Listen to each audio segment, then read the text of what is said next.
അങ്ങനെ ഒരു ഗ്രേറ്റ് മാമാങ്കത്തിന്റെ പരിസമാപ്തിയാണ് ഇവിടെ കുറിക്കുന്നത്. 4 ദിവസങ്ങളായിട്ട് രാപ്പകലില്ലാതെ അധ്വാനത്തിന്റെ ഭാഗമായിട്ട് നടന്ന GCC കപ്പ് അത് ഇന്ന് ഫൈനൽ മത്സരത്തോടു കൂടി ഇവിടെ തീരുകയാണ്.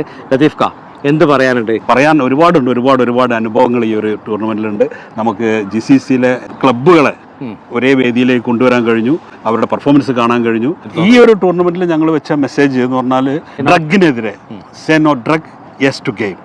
ആ ഒരു ഒറ്റ മെസ്സേജിന്റെ പുറത്താണ് ദുബായ് പോലീസ് അടക്കം ഞങ്ങളെ സപ്പോർട്ട് ചെയ്യാൻ സ്വമേധയാ തയ്യാറായിട്ട് വന്നത്. അതിൽ വളരെയധികം സന്തോഷമുണ്ട്. തിരിഞ്ഞു നോക്കുമ്പോൾ 4 ദിവസത്തെ അധ്വാനത്തിന് ഫലം കണ്ടു. തീർച്ചയായിട്ടും ഇതൊരു വലിയ തുടക്കമാണെന്നാണ് ഞങ്ങൾ മനസ്സിലാക്കുന്നത്. ഫസ്റ്റ് ടൈമാണ് GCC കൺട്രീസിൽ പ്ലസ് 1 കൺട്രി ഫ്രം മാൽട്ട.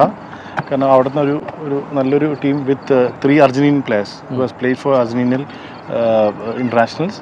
അപ്പോൾ അവരുടെ ഒരു എക്സലൻസും അങ്ങനത്തെ നാഷണൽ ടീമുകളായിട്ട് നമ്മുടെ ബാക്കിയുള്ള ടീമുകളും കൂടെ കമ്പീറ്റ് ചെയ്യാൻ പറ്റി. ഇനി പഠിക്കാൻ വരുന്ന കുട്ടികൾ അല്ലെ യങ്സ്റ്റേഴ്സ്, ഫുട്ബോളിലേക്ക് ആകർഷിക്കപ്പെട്ട് വരുന്ന കുട്ടികൾക്ക് വേണ്ടിയിട്ടോ യങ്സ്റ്റേഴ്സിന് വേണ്ടിയിട്ട് എന്തെങ്കിലും പ്രോഗ്രാംസ് ഉണ്ടോ? തീർച്ചയായിട്ടും അവർക്ക് വേണ്ടിയിട്ടുള്ള വിവിധ പ്രോഗ്രാമുകൾ ചെയ്തുകൊണ്ടിരിക്കുകയാണ്. ഞങ്ങളതിൻ്റെ പണിപ്പുരയിലാണുള്ളത്. തീർച്ചയായിട്ടും അത് തന്നെയാണ് ഞങ്ങളുടെ മെയിൻ ലക്ഷ്യം. അതിൻ്റെ ഒരു ഫസ്റ്റ് മെസ്സേജാണ് സേ നോട്ട് ടു ഡ്രഗ്. അപ്പോൾ ആർക്കെങ്കിലും ഇനി പഠിക്കാനുണ്ടെങ്കിലോ ഫുട്ബോളുമായി ബന്ധപ്പെട്ട് എന്തെങ്കിലും കാര്യം ഉണ്ടെങ്കിലോ ദുബായിലോ അല്ലെങ്കിൽ UAEയിലോ ഏതെങ്കിലും ഒരു കാര്യമായിട്ട് ബന്ധപ്പെട്ട് ചെയ്യണമെന്നുണ്ടെങ്കിൽ ഈ ഒരു കോൺടാക്ട് നമ്പർ ബന്ധപ്പെട്ടാൽ മതി. തീർച്ചയായിട്ടും they will be always supporting you. Thank you very much. All the best.